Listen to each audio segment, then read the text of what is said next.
Driverfilms here with Mr. B. Yeah, right. And we're on the way to, well, I thought we'd just say that actually, the Cholmondely Pageant of Power. Oh, actually, is this the right way or not? Lots of cars going on. Yeah, mate. Is this the way parking or not? Yeah. Just. So where to park, yeah. Cholmondely Pageant of Power. Going to be loads of cars here as we go over Castlegate. Yeah, loads of cars here, sports cars, supercars, loads of aerial demonstrations. This is the first time I've been to it, so... Second time for me. Yeah, it was Annie's idea to come here, so... Hopefully some stupid bitch is not going to stand in front of us when we're doing some shooting, but we shall find out. See what we can get hold of. Here in one of the paddocks. I can see there's quite a few cars under that, so let's start on this side. I'll see a car firing up over there. GT40. Litchfield Motorsport GTR, 1000 brake horsepower in that one.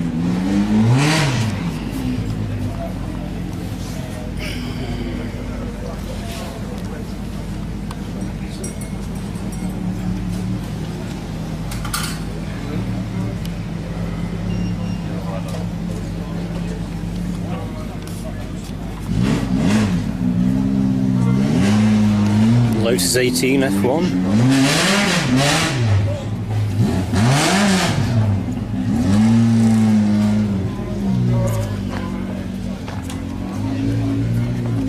Bravo F2.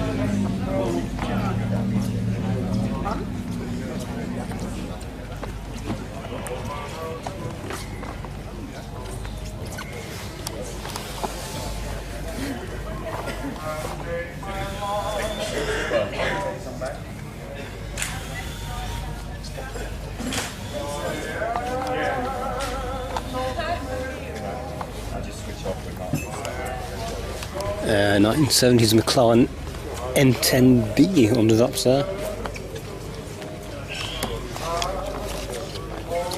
Absolute beast, 1930s Packard Bentley.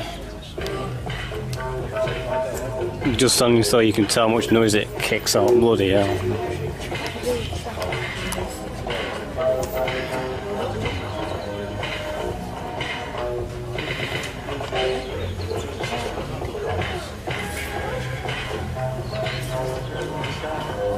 Napier Bentley next to it, 1929.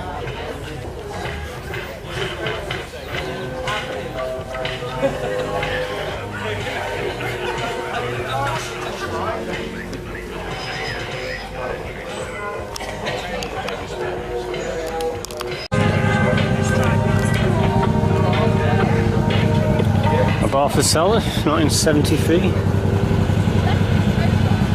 My favourite, XG220 Le Mans.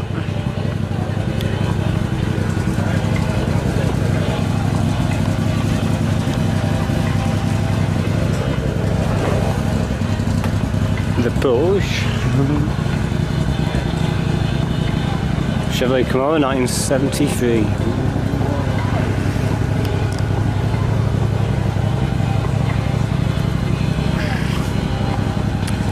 And Chevrolet Corvette L88 969.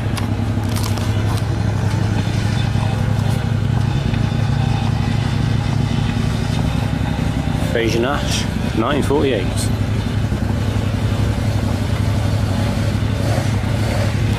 You can see there's a lot of cars getting revved up over there, so we're going to try and have a look. Looks like there are some 1-2 rally cars over there, so we can see. Good morning, everybody. Hello again. Welcome to the 7th Cholmondely Pageant of Power. And as usual, we've got lots of things in a little bit, but the forecast is that so pretty soon it's going to dry out, the sun will come out, it's going to be a glorious day. I'm Chris. 84. Audi Quattro S1.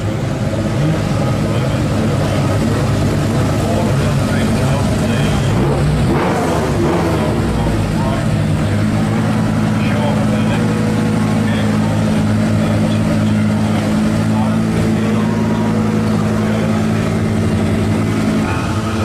launch. This is the Ghibli. And the Ghibli is competitive with the 5 Series BMW. 3 engine models. There's the diesel, relatively little diesel. There are 2 petrol versions. And until this one goes off the line, we're not sure whether it's the diesel or the petrol. Ben Seifried is driving it. And the diesel Maserati you can get for about 49 grand, which relatively is competitive.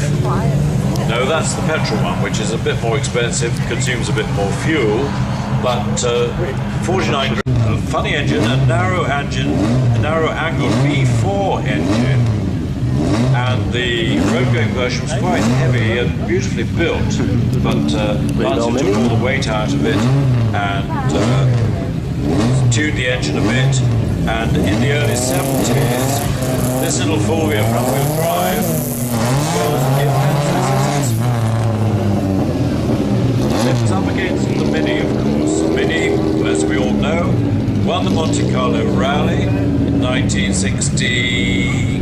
Remind me, 1962. This one started life as Granny's Mini with an automatic gearbox. We were talking to Parrish yesterday, remember, and he said he had a Cooper and he put the S on it. He said, I didn't have a Cooper S, but I put the S on just to give myself a bit of street credibility. That's right.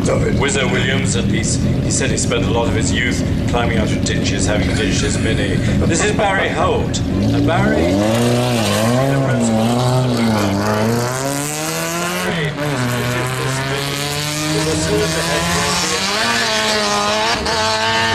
produces 140 horsepower at about 8,000 revs. It's a very, very quick little Mini. It's not an old Mini, that. In fact, pretty soon. Do you remember that? And the Audi Quattro short wheelbase that cleaned up in rallying. And on the line is Andy Griggs. Of course, 5-cylinder turbocharged engine producing 500 or so horsepower, terrific wheel spin of all 4 wheels, reminding us of the wonderful performances of the Audi Quattro. The works brought one to Shelsley Walsh Hill Climb in the late 80s and broke the saloon car record at Shelsley, and then Ford had a go at Group B Rally to try and beat the Lancer Deltas and people like that, but it was too late. By the time the RS200 really got going, the FIA had banned Group B because it was getting too fast, too dangerous. And prior to Group B, here's a lovely example of slightly more sensible rally cars. This is the Datsun 240Z of Morgan Jenkins, driven in period by Tony Fall. And Morgan is a great hill climber, competitor in a Pilby with his wife Amy. Amy you'll see very shortly in the Jaguar engine, but the 240Z was a robust and quick enough rally car. In contrast, how many of us know that Ferrari got involved in Group B rallying? And here's Tony Worswick with the 308 GTB Ferrari that he's been rallying since the late 70s. Multiple champion, won lots of rallies, beautiful noise.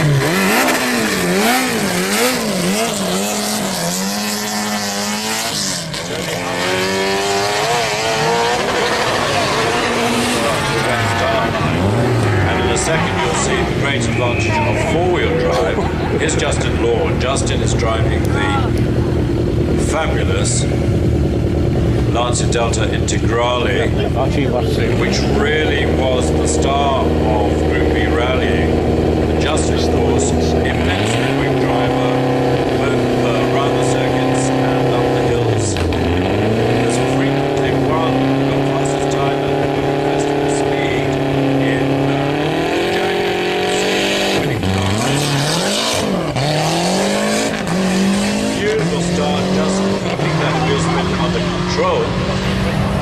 Tony in the Ferrari Rallier, and Elvid Ford brought this Fiesta to our Nonsense in the Tunnel on Thursday and contributed greatly to the noise through the tunnel.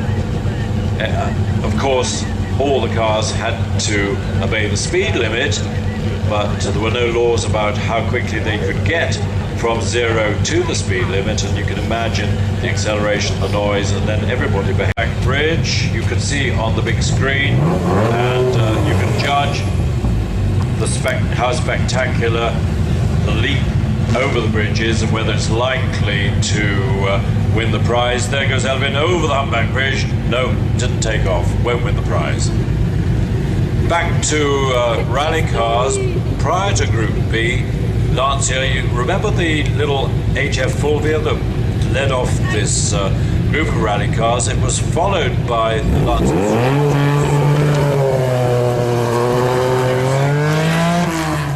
V6 Ferrari Tino engine in a very short light package. It was surprisingly robust. This one was bought new by an Arab prince in Qatar. Andrew Ferguson got it, recreated it in full rally trim, and has been through the speed trap at 77. The ultimate Group B rally car was the Lancia Delta S4, which was not only turbocharged but supercharged as well, immensely fast, too fast, and with the unruly crowd lining the rally route, particularly in places like Portugal. We've also got scary photographs of the rally cars hammering flat out through two walls of people, and the inevitable accidents. Group B was banned, and tragically Henry Toivonen and his co-driver were killed driving a Lancia Delta S4 like this. But it's great to see the car here. Martin Fox through the trap at 85 miles an hour. Now, a guy called Spencer Flack, who was an American, he was a great racer. He was also a pilot. He had his own Hawker Hunter, bright red Hawker Hunter that he used to fly. He was determined to produce the world's fastest vintage Bentley. And this is it. 3-litre chassis with a big 8-litre engine, dry sumped. Now in the hands of Jolene Harrison, who's got 4 cars here today. But this big 3.8 Bentley was timed at 139 miles an hour, which is quick enough for a vintage Bentley.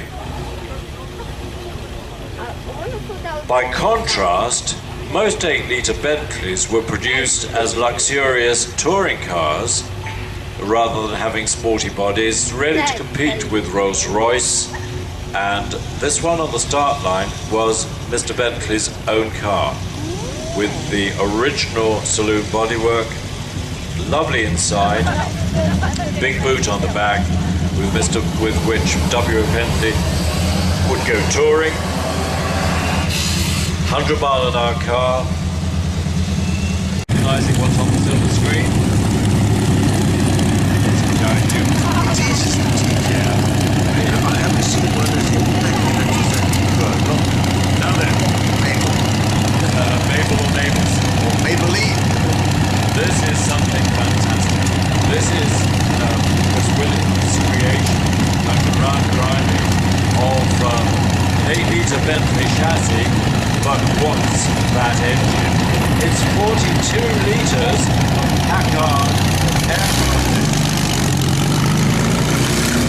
V12, 12 exhaust pipes each side, half a mile per gallon, 42 litres out of a motor torpedo boat, which is why it's got torpedoes either side of the chassis, with which was regarded by many people as a superior car to the 3-litre Bentley. Genuine 100 miles an hour in that market. Absolutely. Now then, Chris Williams, he built the Mavis. He also built this Napier Bentley. This was his first real monster, wasn't it, Boris? Napier W12 engine, used in a number of airplanes, flying boats, motor torpedo boats, rescue launches. Again in a Bentley chassis, and when the road is dry, you'll see Chris producing a massive smoke screen on the start. 1500 brake horsepower. Wow. 0 to 120 in 14.2 seconds, and he can start in top, and he remains in top. No need to change.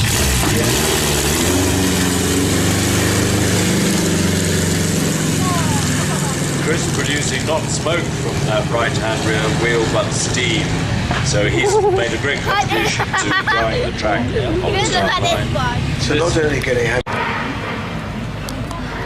This is Barry Baxter, who's a great Maserati driver and motorcycle racer.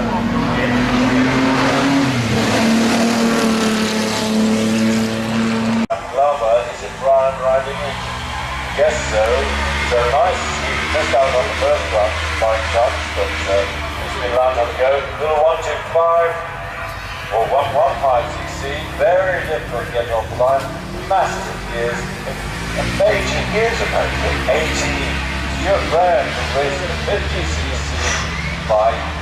He said the power cable Okay, I've got one opportunity here.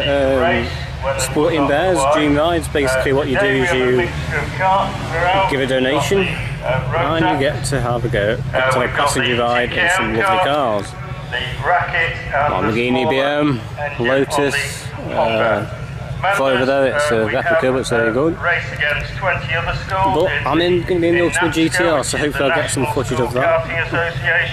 And you can all laugh at me for nearly cropping myself if he gives it the beans. So see what happens. Mr. Bean, he's going to be in the Fog Eye Spy. Less power, but you know, it's all about the experience of these things. So classic, you're gonna have the experience. So yeah, let's see what footage we can get. There we are, Ultimate GTR. I cannot video the inside of it. But look at that, 7 litres.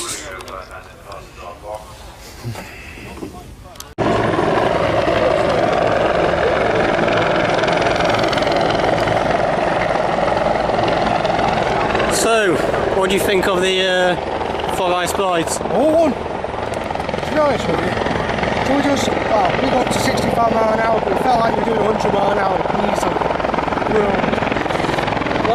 I wish I'd gone there. Well, I did go in the Ultimate, but I couldn't do any filming, which is a pity. It's a nice guy, but obviously a car like that is going to attract too much attention. Now, Mr. B thought it felt like he's doing 100, and on one stretch, I actually, well, I'm going to leave it at that, to be honest. But yeah, the Ultimate GTR, fantastic car, fantastic cars as well. I'll put a link in the description so you can check them out. So, let's see what else we can see. Back on Bentley again, 1930.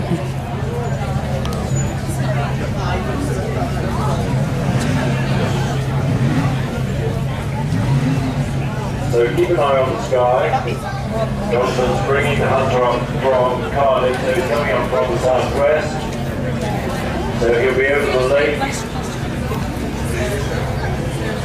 And the cloud base is lifted a bit, but it's still a bit on the low side. So Johnson will be doing pretty much a horizontal display, which is great because it gives us plenty of time to see the hunter.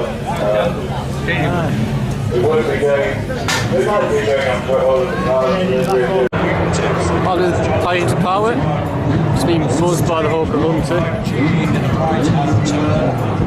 As I said, I'm pretty sure it'll be mostly a horizontal display. And as per Cosford, Wonderful view. my camera skills are crap, so you can't quite see. The hunter flying with big trough tanks under each wing, so it gives him extra range.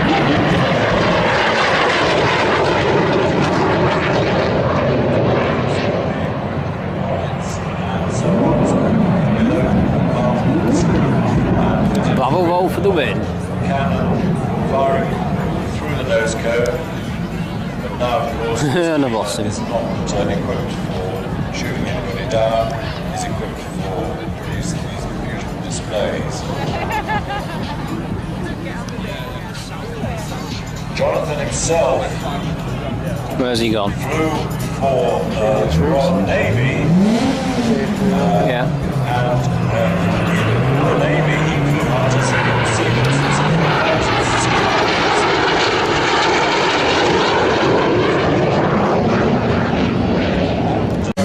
Positive brings the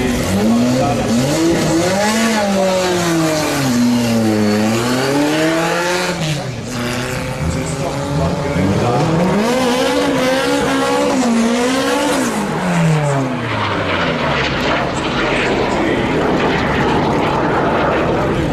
Red Bull air race where guys like Paul Bonham were pulling 14G, but of course they're only pulling that for a second or two, whereas Royal Air Force pilots and indeed Navy pilots flying class jets are pulling 4, 5, 6G, but for long, 20, 30 seconds, and that's a different kettle of fish altogether. And you need to get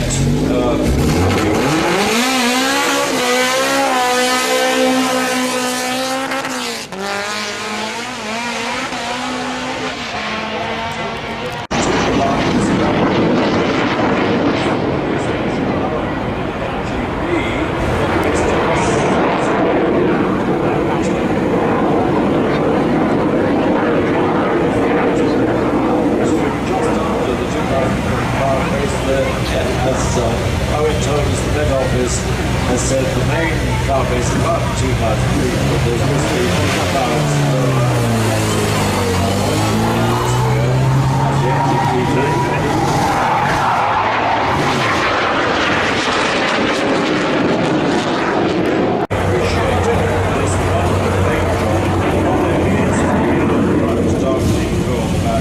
has stars painted all along the fuselage. It's the most glorious non-camouflage paint job.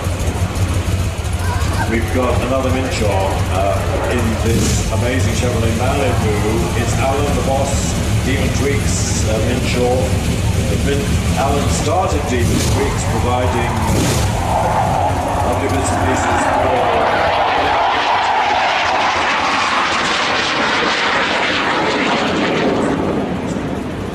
didn't run it right, so Alan brought it back again. So they bring these back to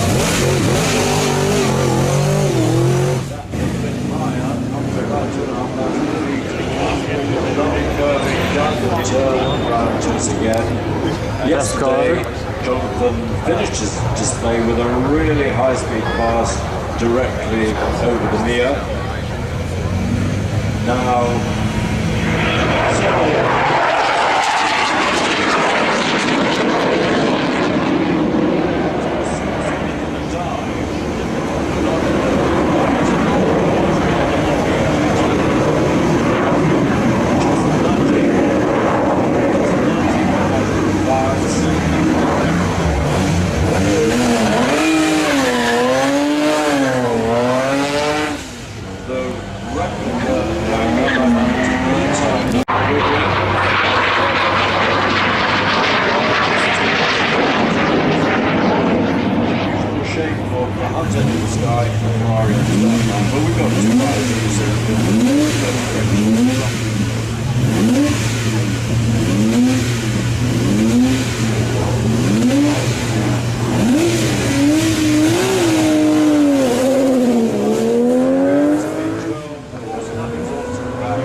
Well, I think about 12 of these 250 short wheelbase Ferraris were made with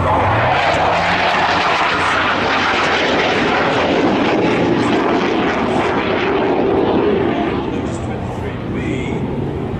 I'm going to tell you the story of the Lotus 23B that went over 3,000 kilometers, which is where it first introduced into racing. And that was a race containing the works team from Ferrari, from Maserati, from Porsche, and at the end of the first lap,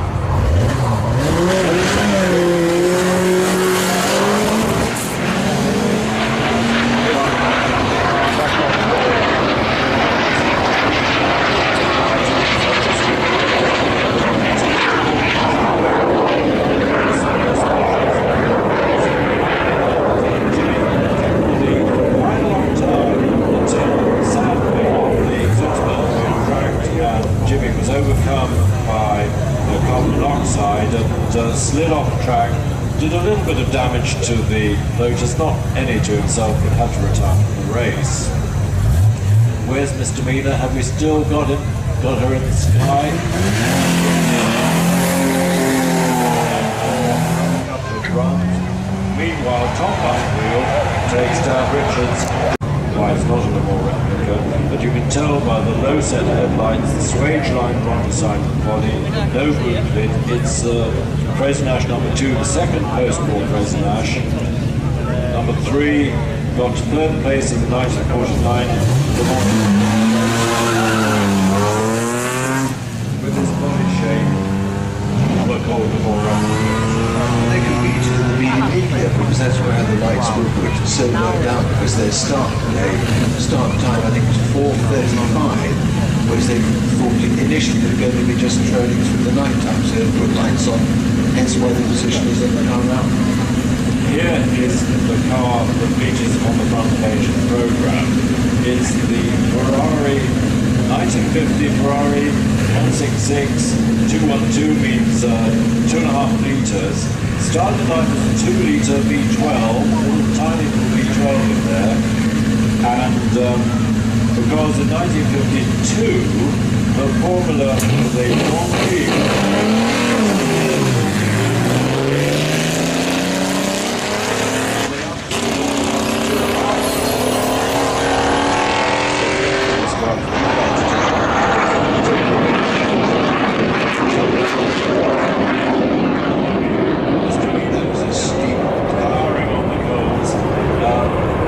This Ferrari was still eligible for Formula One in the early 50s. We've actually got a picture of it racing at Silverstone in the 1952 British Grand Prix, driven by somebody I'd never heard of, called Peter Hurt. It doesn't tell us where he came in it, so we presume it wasn't a success. Do we say goodbye?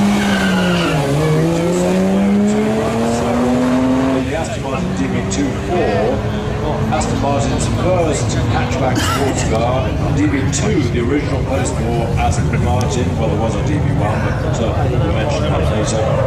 David Brown decided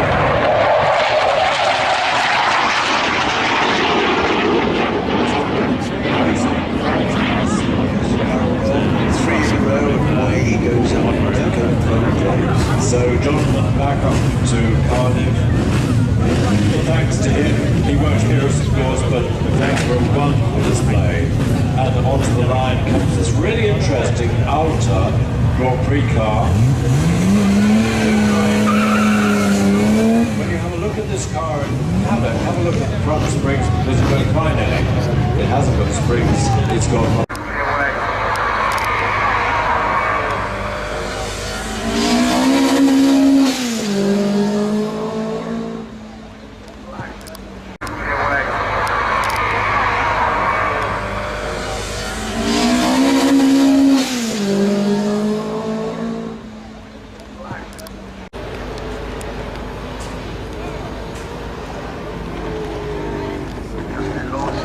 waiting.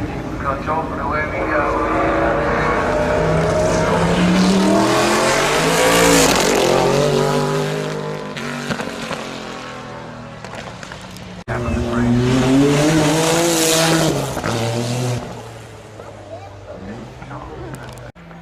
which Peter Gethin drove to win the championship. For the Sid Taylor team, it's driven here by Matthew Were, who's had it for a year or two. And there's Well, that's it. We're back from the Pageant of Power. It's been an absolutely brilliant day. Couldn't get all the cars going up the little hill climb, but we've got some good footage. I've been in ride along in the supercar, the Ultimate GTR. Fortunately, I couldn't film it because obviously you put your foot down on them kind of things, on the needle tips out, it goes on a bit too quick, you know. So I think that's my highlight of the day. What's your highlight, Mr. B? Generally, a very good day all round.